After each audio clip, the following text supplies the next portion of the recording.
మారాలి. మనమే మారకపోతే ఇంకెవరు మారుతారు? దేవుడు మన కోసమే వచ్చి ఆయన మార్పు చెంది ఇక్కడికి వచ్చాడు భూమి మీదకి. దేవుడే మారి మానవ రూపంలో వచ్చాడు. మనం నిజంగా మన మనసు మార్చుకొని మనం ఎందుకు దేవునికి సాక్షిగా ఉండకూడదు? ఎందుకు దేవుని వాక్యానికి లోబడి బ్రతకూడదు? తెలుసుకోండి, లేకపోతే చాలా కష్టం. సామెతల గ్రంథము 28వ అధ్యాయము 9వ వచనం. బైబిల్ ఉన్న వాళ్ళందరూ చదవండి, ఇప్పటికైనా చదవండి.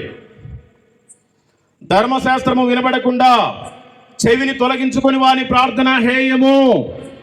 అర్థమవుతుందండి? ఇప్పటి వరకు మీరు చేసిన ప్రార్థన ఏ ఒక్కటి పరలోకం చేరలేదు.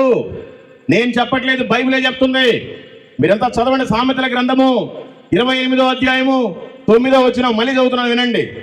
ధర్మశాస్త్రము వినబడకుండా చెవిని తొలగించుకొని వాని ప్రార్థన హేయము. నువ్వు బైబిలే చదవకుండా నువ్వు చేసే ప్రార్థన పరలోకానికి వెళ్ళదు. దేవుడు అసలు వినడు కూడా. మరి నాకు చదువు రాదు, మరి నేనేం చేయాలి అంటే, నీకు ఏదైనా బ్యాంకులకు లోన్ ఇస్తున్నారు, ఒక పొదుపు డాక్టర్నో ఏదో ఇస్తున్నారు, మీకు రాకపోయినా పక్కన వాళ్ళతో చదివించుకుంటారు, మీ పిల్లలతో రాయించుకుంటారు. మరి అలాంటిది బైబిల్ ఎందుకు చదివించుకోవట్లేదు మీరు? తెలుసుకోండి, మారండి, లేకపోతే చాలా కష్టం. క్రైస్తవులే సిగరెట్లు తాగుతారు, సిగ్గు లేకుండా వైన్ షాప్ దగ్గరికి వెళ్ళి మందు తాగుతారు. ఒక్కొక్కరు మంచి బైబిల్లో మంచి ప్రవక్తల పేర్లు పెట్టుకుంటారు, మంచి భక్తుల పేర్లు పెట్టుకుంటారు.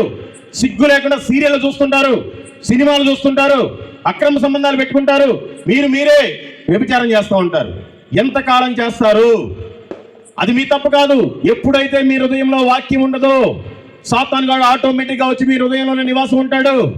వాడు ఉంటే నువ్వు సిగరెట్లు మానలేవు, సినిమాలు మానలేవు, వ్యభిచారం మానలేవు, నీ దురలవాటు నువ్వు మానలేవు. ఎప్పుడైతే నీ హృదయంలో వాక్యం ఉంటుందో ఆటోమేటిక్గా నువ్వు మానేస్తావు, దేవుని సన్నిధిలో సాక్షిగా ఉంటావు. దయచేసి తెలుసుకోండి. మరి అదేంటయ్యా, నా ప్రార్థనే పరలోకం చేరట్లేదంటావు.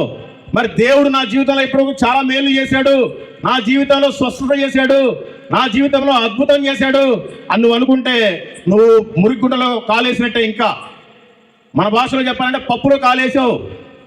ఈ భూమి మీద పుట్టిన ప్రతి మానవుడు, ఏ కులమైనా, ఏ మతమైనా, ఏ జాతైనా, ప్రతి ఒక్కరి జీవితంలో అద్భుతాలు చేసేది దేవుడే, ప్రతి ఒక్కరిని స్వస్థపరిచేది దేవుడే. ఆ లెక్కలోనే నిన్ను కూడా బాగు చేశాడు. నువ్వేమో ఆయన కుమార్తె, ఆయన కుమారుడు అని బాగు చేయాలా?